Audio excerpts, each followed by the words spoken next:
बिस्मिल्लाहिर्रहमानिर्रहीम। अस्सलाम वालेकुम नाज़रीन, वेलकम टू माय चैनल। नाज़रीन, आज भी मैं रोज़ाना की तरह आपके लिए बहुत ही यूज़फुल टिप्स लेकर हाजिर हुई हूँ। ये सभी टिप्स ही आपके बहुत ज़्यादा काम आने वाले हैं। इन टिप्स से आपको पैसों की भी बचत होगी और आपके बहुत से मुश्किल काम भी आसान हो जाएंगे। और फिर आप सोचेंगे कि काश ये टिप्स हमें पहले से ही मालूम होते और हम इनसे फायदा उठा लेते। तो आप सबसे रिक्वेस्ट है कि वीडियो को अंत तक लाजमी देखें और इन टिप्स से फायदा उठाएं। तो चलें शुरू करते हैं अपनी पहली टिप बिना टाइम ज़ाया किए। नाज़रीन, ये टिप मेरी आपके बहुत ज्यादा काम आने वाली है। तो यहाँ पर मैंने लिया है एक मोबाइल फोन का खाली डिब्बा। इसको हम डेकोरेट करेंगे। तो इस डिब्बे को डेकोरेट करने के लिए मैंने लिया है एक शाइनिंग वाला पेपर। इसको हम इसके बराबर काट लेंगे और फिर इससे सारे डिब्बे को डेकोरेट करेंगे। ये मैंने गोल्डन कलर का पेपर लिया है। अगर आप किसी और कलर में लेना चाहें तो अपनी पसंद का कलर भी इस्तेमाल कर सकते हैं। मेरे पास तो वैसे ही ये घर में पड़े थे, इसलिए मैंने इसी का इस्तेमाल किया है।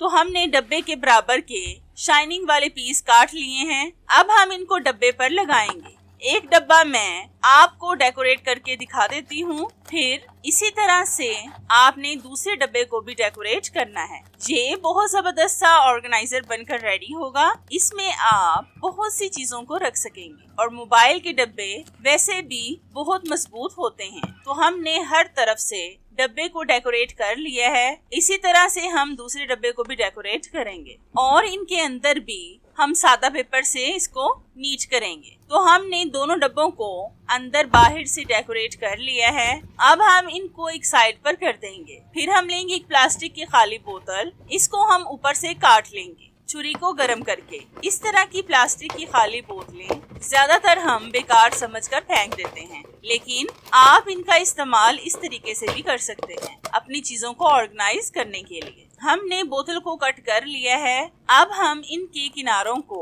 कैंची से काट कर सीधा करेंगे। कैंची से बोतल बहुत आसानी से कट हो जाती है। तो हमने बोतल के किनारों को कट कर लिया है। अब हम इस पर भी शाइनिंग वाला पेपर लगाएंगे ताकि ये भी खूबसूरत लगे। तो हमने बोतल पर भी शाइनिंग वाला पेपर लगा लिया है। अब हम इसको एक साइड पर कर देंगे। फिर हम लेंगे एक गत्ता जिन पर ये सारी चीजें आसानी से आ जाएं। ये मैंने पहले से ही काट कर रखे थे। इस पर भी हम शाइनिंग वाला पेपर लगाएंगे। आप इनको अपने हिसाब से काट कर अपने पसंद का पेपर लगाएं। तो ये देखिए, हमने इन गत्तों पर शाइनिंग वाला पेपर लगा लिया है। अब हम इन तमाम चीजों को आपस में जोड़कर एक खूबसूरत सा स्टैंड बनाएंगे। चीजों को ऑर्गेनाइज करने के लिए हमने ये सारी बेकार चीजों को इस्तेमाल किया है, जिन चीजों को हम ज्यादातर बास्केट में फेंकते हैं। मोबाइल का डिब्बा भी हम मोबाइल निकालने के बाद ऐसे ही रख देते हैं, जो पड़ा रहने के बाद फट कर बास्केट में जाता है। ये डिब्बा भी बेकार पड़ा हुआ था, इसको मैंने इस्तेमाल में ले लिया है। अगर आपके भी घर में इस तरह की बहुत सी बेकार चीजें पड़ी हैं तो उनको किसी न किसी काम में लाएं। तो ये देखिए, हमने खूबसूरती से डब्बों को गत्ते पर लगा लिया है। अब हम बोतल को भी गत्ते पर लगाएंगे। तो ये देखिए, हमारा जबरदस्त सा स्टैंड बनकर रेडी हो चुका है। अब आप इसमें जो मर्जी चीजें रखें, इनमें रखी हुई चीजें बहुत खूबसूरत लगेंगी। अगर आप इनमें अपने मेकअप वगैरह की चीजें रखना चाहें तो वो भी रख सकते हैं। ये देखने में बहुत खूबसूरत लगेंगी। आप भी लाजमी एक बार इस तरह से बेकार चीजों के इस्तेमाल में ला कर देखें। आपको ये चीजें बहुत पसंद आएंगी इंशाल्लाह।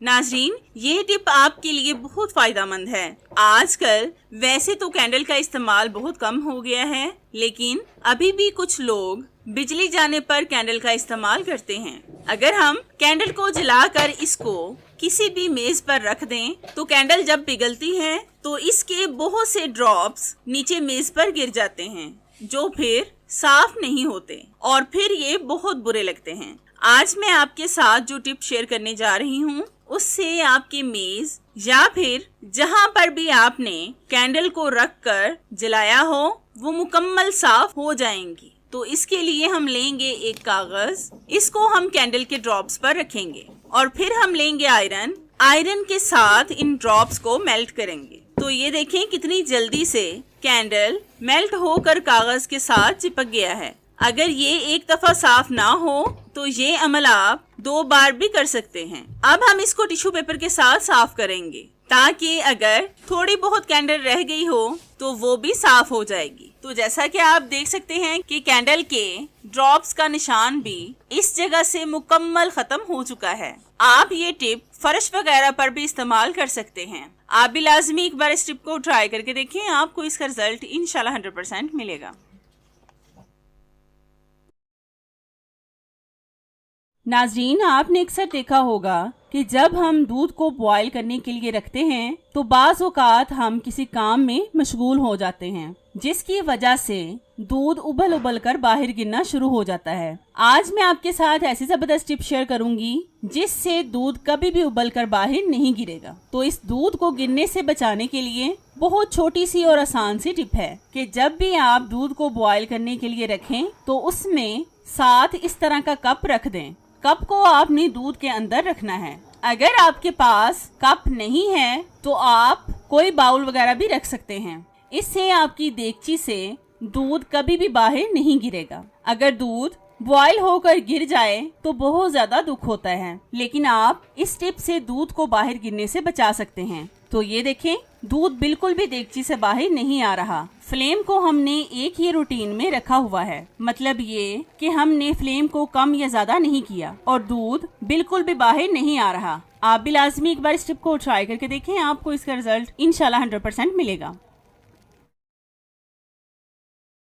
तो यहाँ पर मैंने लिया है लहसुन। जैसा कि सबको पता है कि हमारी ईद उल अज़हा आने वाली है और इस ईद पर हम कुर्बानी करते हैं। आज मैं आपको लहसुन को सेव करने का ऐसा जबरदस्त तरीका बताऊंगी जिससे आपका लहसुन 2 महीने तक खराब नहीं होगा। मैं इसलिए आपको ये टिप बता रही हूँ क्योंकि आजकल लहसुन, अदरक, टमाटर और प्याज काफी हद तक सस्ते हैं। ईद के नजदीक हर चीज महंगी हो जाएगी, तो अभी से और आज से ही ये सब चीजें ला कर सेव कर लें। लहसुन को सेव करने के लिए हम लेंगे अदरक का छोटा सा पीस। इसके हम छोटे छोटे से टुकड़े काट लेंगे। आपने एक और खास और अहम बात का ध्यान रखना है कि अदरक का छिलका आपने नहीं उतारना, बल्कि छिलका समेत ही इसके टुकड़े करने हैं। तो हमने अदरक के टुकड़े कर लिए हैं। अब हम लेंगे एक टिश्यू पेपर, उसमें हम अदरक को रखेंगे और टिश्यू पेपर को फोल्ड करेंगे। अब हम टिश्यू पेपर के ऊपर रबर बैंड लगा देंगे ताकि ये खुले ना। फिर हम इस पोटली को एक साइड पर कर देंगे। अब हम लेंगे एक शॉपिंग बैग, उसमें हम लहसुन को डालेंगे। ये मैं आपको फ्रिज के बगैर लहसुन को सेव करने का तरीका बता रही हूँ। इस तरीके से अगर आप फ्रिज के बाहर भी लहसुन को रखेंगे तो आपका लहसुन खराब नहीं होगा। बस धूप से इस लहसुन को बचाएं। हमने शॉपिंग बैग में लहसुन को डाल दिया है। अब हम इसमें रखेंगे पोटली जिसमें हमने अदरक के टुकड़े डाले थे और फिर हम शॉपिंग बैग पर नोट लगा देंगे। अब आप इसको जैसे मर्जी 2 माह तक रखें, ये बिल्कुल भी खराब नहीं होंगे। आप भी लाजमी एक बार इस टिप को ट्राई करके देखें, आपको इसका रिजल्ट इंशाल्लाह 100% मिलेगा।